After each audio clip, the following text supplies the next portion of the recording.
EVs are selling faster than ever, but return rates and buyer regret are climbing just as fast. Here's the part of the EV conversation nobody wants to have. Let's be clear from the start. This video isn't an attack on electric vehicles. EVs are genuinely impressive machines, and for the right person, they make complete sense. But here's what the marketing doesn't tell you. The right person isn't everyone. Every week, buyers walk into dealerships hyped on range numbers and fuel savings. Sign the paperwork and spend the next 6 months frustrated. Not because the car is broken, because nobody told them what EV ownership actually looks like in day-to-day life. That's what this video is. A real conversation about who should hold off and why. No agenda, no hype in either direction. Just the information that should have been in the brochure. EVs are great, but not for everyone. The EV market in 2026 is the strongest it's ever been. Charging speeds that were unthinkable 5 years ago. Ranges pushing 300 miles and beyond. Platforms built from the ground up for electric powertrains. The technology is genuinely good, but good technology doesn't automatically mean the right fit. A 300-mile range means nothing if your charging situation is a daily headache. Fast charging is only useful if you can actually access it, and lower running costs don't offset the frustration of a car that doesn't work with your lifestyle. The buyers who end up unhappy aren't the ones who got a bad EV. They're the ones who got the wrong car for their situation. So let's go through exactly who that is. If you can't charge at home, this is the single biggest dividing line in EV ownership, and most buyers don't take it seriously enough until they're already living with the consequences. Here's the reality. EV ownership is built around home charging. You plug in at night, you wake up with a full battery, and you never think about it again. That's the version of EV life that gets advertised, and it's genuinely great if you have it. If you don't, the experience changes completely. Relying exclusively on public charging means planning every trip around charger locations. It means arriving at a station and finding it occupied, broken, or running at a fraction of its advertised speed. Public non-Tesla chargers, in particular, have a well-documented reliability problem. Slow output, payment systems that don't work, apps that won't connect. And when they do work, pricing can run as high as 30 to 50 cents per kilowatt hour, which closes the gap between EV fuel costs and gasoline faster than most buyers expect. There's also the time cost. DC fast charging at 150 kilowatts can add 150 miles in about 30 minutes. That sounds reasonable until it's a Tuesday morning and you need to get to work. Home charging eliminates that entirely. Public charging makes it a recurring part of your week. If you rent an apartment, live in a building without charging infrastructure, or park on the street, no driveway, no garage, take this section seriously. Home charging installation typically runs between $1,000 and $1,500 for a standard setup, but that assumes you have a space to install it. If you don't, you're looking at a fundamentally different ownership experience than what most EV content describes. This isn't an infrastructure problem. That's about to be solved overnight. It's an access problem. And it's one you need to honestly assess before you buy. Ask yourself this, before anything else: where does my car sleep at night? And can I run a cable to it? If you drive long distances every day, most EV content is built around the average driver. Someone doing 30 to 50 miles a day who charges overnight and never thinks about range. If that's you, an EV is almost certainly a good fit. But if you're putting serious miles on every day, the math changes. High mileage drivers, sales reps, contractors, anyone covering 150 miles or more daily are charging more often, which means public charging enters the picture regularly. It also means charging speed matters more, and not every EV is equal there. A car that peaks at 50 kilowatts on DC fast charging will add about 50 miles of range in 30 minutes. That's a 30-minute stop you're adding to a day that's already long. There's also the planning factor. Road trips in a modern EV with good navigation are genuinely manageable. The car routes your charging stops and tells you exactly where to go. But that only works smoothly if the chargers are where you need them when you need them. For drivers covering predictable routes in areas without dense charging coverage, the planning overhead adds up. None of this makes EVs impossible for high-mileage drivers.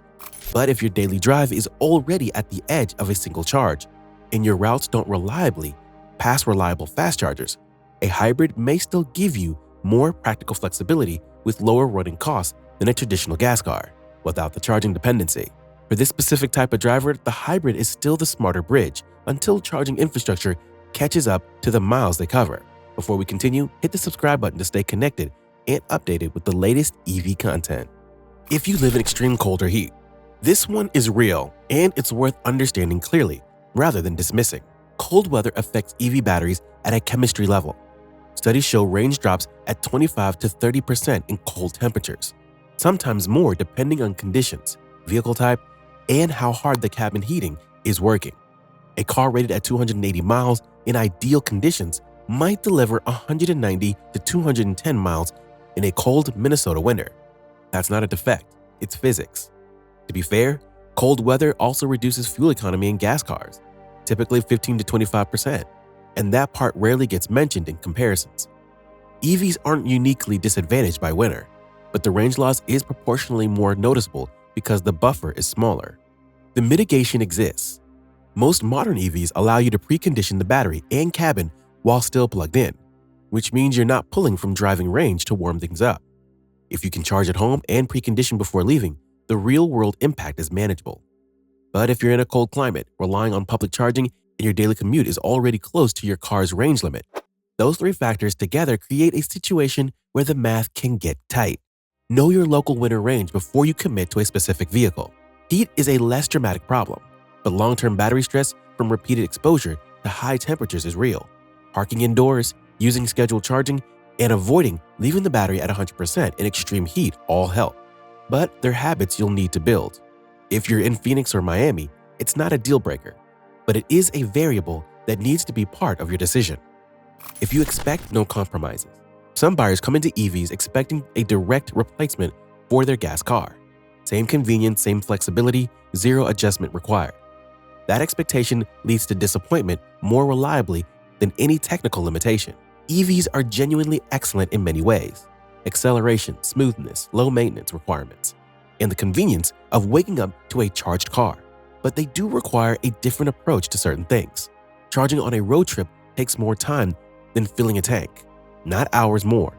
On a fast charger, you're typically looking at 20 to 30 minutes to get from 10% to 80%, but it's not 5 minutes.